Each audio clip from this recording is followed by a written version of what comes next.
Hello everyone and welcome back to Techtorial. In this video, we are going to be introducing a website called Blocksurvey. Blocksurvey is an alternative to Google Forms. It is useful in making surveys and is also to be considered more safe compared to Google Forms as it comes with an end-to-end encryption with no ads nor trackers. To start off, let's first learn how to sign in. First, look for Blocksurvey in your local web browser. Once you are there, click on Sign Up for Free. Once you have your subscription ready, you can log in using the provided 12-word secret key. Enter the secret key and choose the account you want to log in with, or you can choose to create a new account. To create a new account, press Add New Account and follow the instructions given. Once you have logged in, you are redirected into the dashboard of Blocksurvey. It is advisable to write down your secret key. If you forgot your secret key and are still logged in, you can view your secret key by clicking on the icon on top right of the screen, then click View Secret Key. This secret key is important because once it is lost forever, so make sure to make note out of it.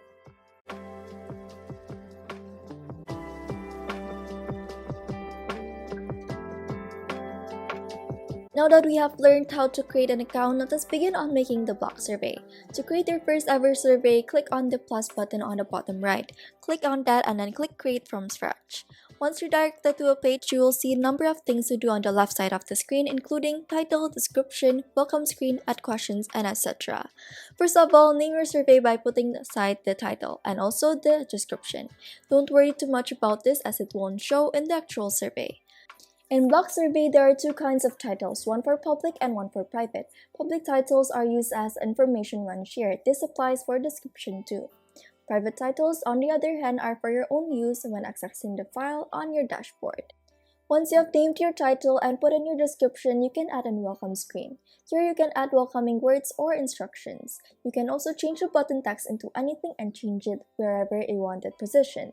You can also add a timer to limit the time to answer the survey. If you choose to add a timer would be shown on the top right of the corner of the screen. Moving on, let's start adding questions to our survey. First, click on the Add Question button. Once it is clicked, another sort of tab would appear on the left of the dashboard. You can select the type of question, short text, long text, number, MCQ, and etc.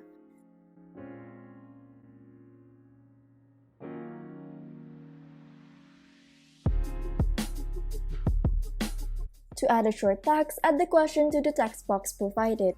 You can also turn on the required button for the question and input a character limit for your answer. In the Assignment tab, you can add the score or points for the question. In short answers, type in the answer and then you can ignore the uppercase or lowercase by clicking on the Ignore Case box.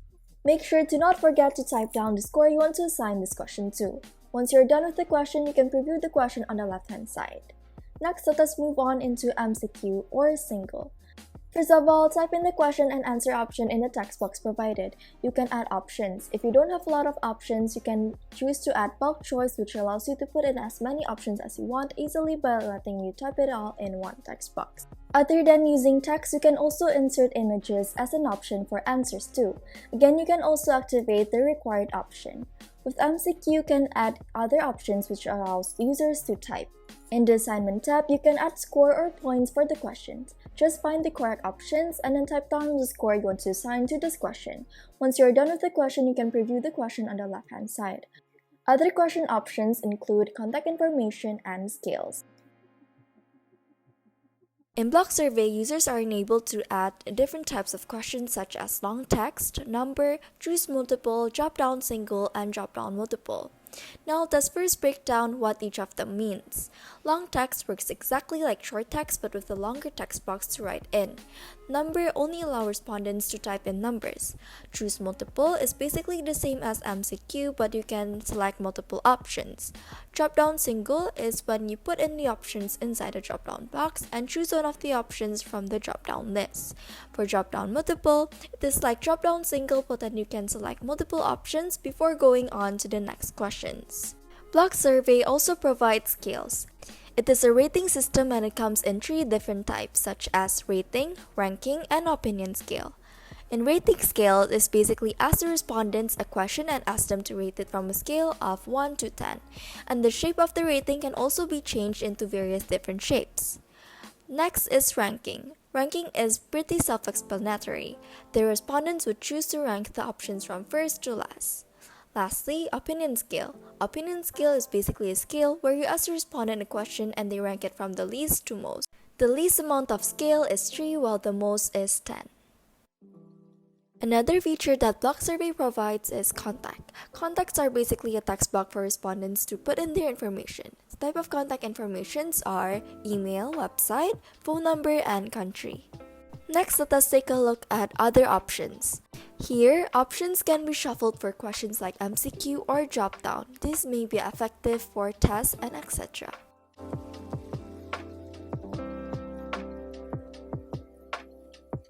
Now let's talk about the submit screen and ending screen. Submit screen can allow multiple submission. You can also customize the button text for the submit and also the button hint beside the main button. In the ending screen, you can input text such as "Thank you for your time," and you can also align the whole screen layout to either left, center, or right. Social share icons can be used to share to Twitter, Reddit, Facebook, and etc. Additionally, you can also put your brand logo and select various different sizes for the logo. There's also an option to retake the task if you choose to activate it.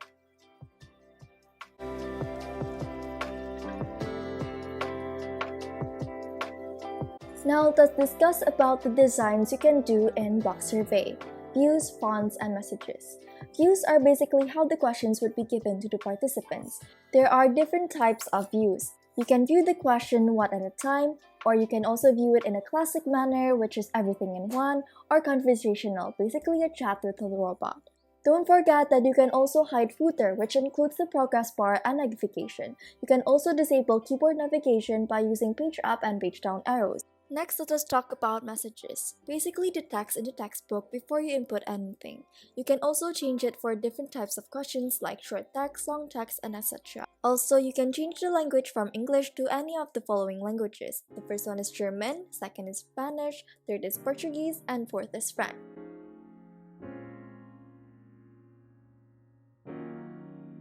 Next up, we are going to show you how to preview and share. To preview the quiz, once you have added all of the questions, click on Preview. You can stimulate how it will go on tablets, phones, and computers. You can also stimulate how it will go in different types of views, like one question at a time, classic, or conversational. You can share your survey by clicking on Share and then clicking on Publish. A URL will be generated and you can copy the URL and share it to participants. Different URLs would be used for different types of views like one question, classic, and conversational. You can also stop collecting response by clicking on Stop Collecting. You can also generate a QR code for the survey by clicking on the QR code. Additionally, you can also send via email. A template for several types of email is also provided by Blocksurvey. The examples are customer feedback, human resources, event planning, and etc.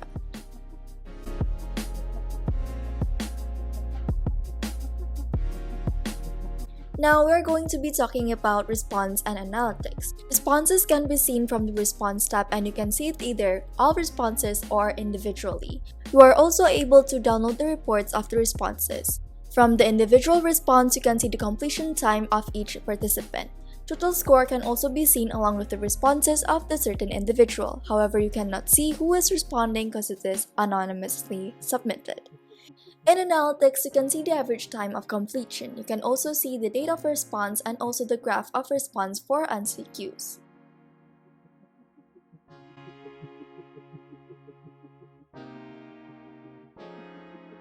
You might be wondering what is the difference between Blocksurvey and Google Forms? There are no trackers, cookies, ads, or censorship in Blocksurvey due to stacks. It uses decentralized identity, making Bob anonymous. Secondly, there are more options for answers and features in Blocksurvey compared to in Google Forms, for example, the bulk choice in MCQ. Thirdly, the screen after you submitted your Blocksurvey is more customizable, like adding socials and your plan logo. The analytics and responses are also more thorough than the one in Google Forms.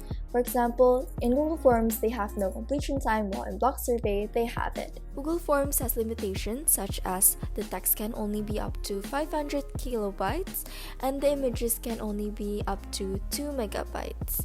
Spreadsheets is also limited into 256 cells or 40 sheets. Google Forms would also require you to have a Google account, while Blocksurvey would not require you to have an account, not even an email.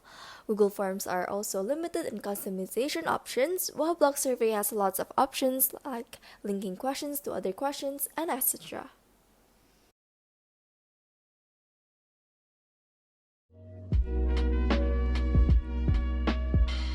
That is all for this week's tutorial, and thank you for watching our video about block surveys. Hope our video guides you on getting around block surveys, and if you like our tutorial videos, please leave us a like, comment, and subscribe to our channel. Don't forget to come back every week for a new tutorial video or turn on the post notification bell to make sure you are notified for every new upload. That's it for now. Goodbye!